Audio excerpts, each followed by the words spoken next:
उत्तराखंड राज्य के एक गढ़वाल मंडल के रुद्रप्रयाग जिले में स्थित एक नगर है।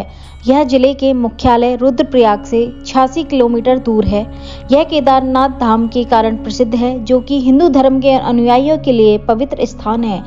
यहाँ स्थित केदारनाथ मंदिरों का शिवलिंग 12 ज्योतिर्लिंग में से एक है और हिंदू धर्म के 4 धाम और 5 केदार में गिना जाता है। केदारनाथ को क्यों कहते हैं जागृत महादेव? एक बार एक शिव भक्त अपने गांव से केदारनाथ धाम की यात्रा पर निकला। पहले के जमाने में यातायात सुविधाएं नहीं होती थीं।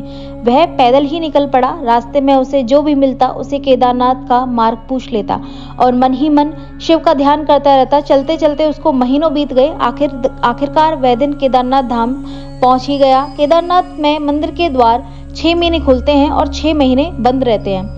वह उस समय पर पहुंचा जब मंदिर के द्वार बंद हो रहे थे। पंडित जी ने उसको बताया। वह बहुत दूर से महीनों की यात्रा करके आया है। उसने पंडित जी से प्रार्थना की, कृपा करके दरवाजे खोलकर मुझे प्रभु के दर्शन करवा दीजिए। लेकिन वहां का तो नियम है, एक बार बंद तो बंद और नियम तो नियम होता है। वह बहुत रोया, बहुत याद किया भगवान को, बार बार भगवान शिव को याद किया कि प्रभु बस एक बार दर्शन करा दो, प्रभु बस एक बार दर्शन करा दो। वह सभी से प्रार्थना कर रहा था, लेकिन किसी ने भी उसकी एक नहीं सुनी। पंडित जी बोले, अब यहाँ 6 महीने बाद आना। 6 महीने बाद यहाँ के दरवाजे खुलेंगे। यहाँ 6 महीने बर्फ और ठंड पड़ती है। यह कहकर सभी वहां से चले गए, लेकिन वह वहीं पर रोता रहा। रोते रोते रात होने लगी और चारों तरफ अंधेरा हो गया। लेकिन उसे अपने शिव पर पूरा विश्वास था कि वो जरूर कृपा करेंगे। उसे बहुत भूख और प्यास भी लग रही थी। तभी उसने किसी की आने की आहट सुनी। देखा एक सन्यासी बाबा और इसकी ओर आ रहा है। वह सन्यासी बाबा उसके पास आकर बैठ गया। पूछा, बेटा कहाँ से आए हो? उसने अपना सारा हाल सुना दिया और मेरा आना यहाँ व्यर्थ हो गया बाबा जी। सन्यासी बाबा ने उसे समझाया, खाना भी दिया और बहुत देर तक उससे बातें करते रहे। सन्यासी बाबा को उस पर दया आ गई और बोले, बेटा मुझे लगता है सुबह मंदिर जरूर खुलेगा, तुम दर्शन जरूर करोगे। इन्हीं बातों में उस भक्त को ना जाने कब नींद आ गई। सूर्य के मध्यम प्रकाश के साथ भक्त की आंख खुली।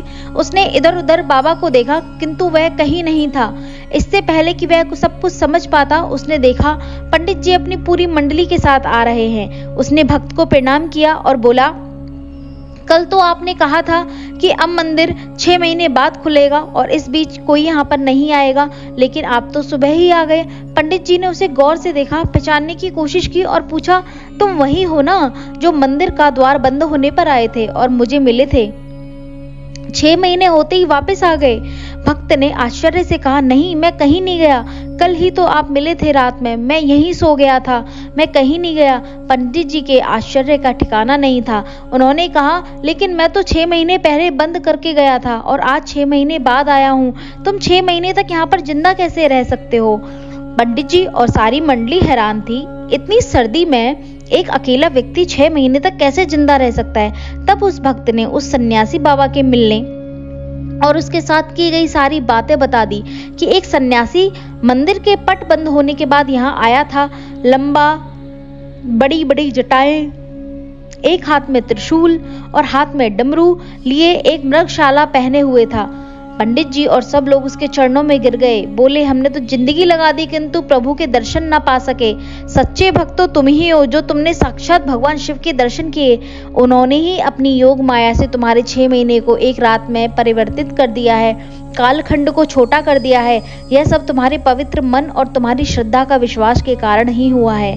हम आपकी भक्ति को प्रणाम करते हैं। तो ये कथा कही जाती है कि इसीलिए भगवान शिव को जागृत महादेव कहा जाता है। अगर आपको स्टोरी अच्छी लगी हो तो आप लाइक करिए, शेयर करिए और कमेंट करिए और बोलिए हर हर महादेव।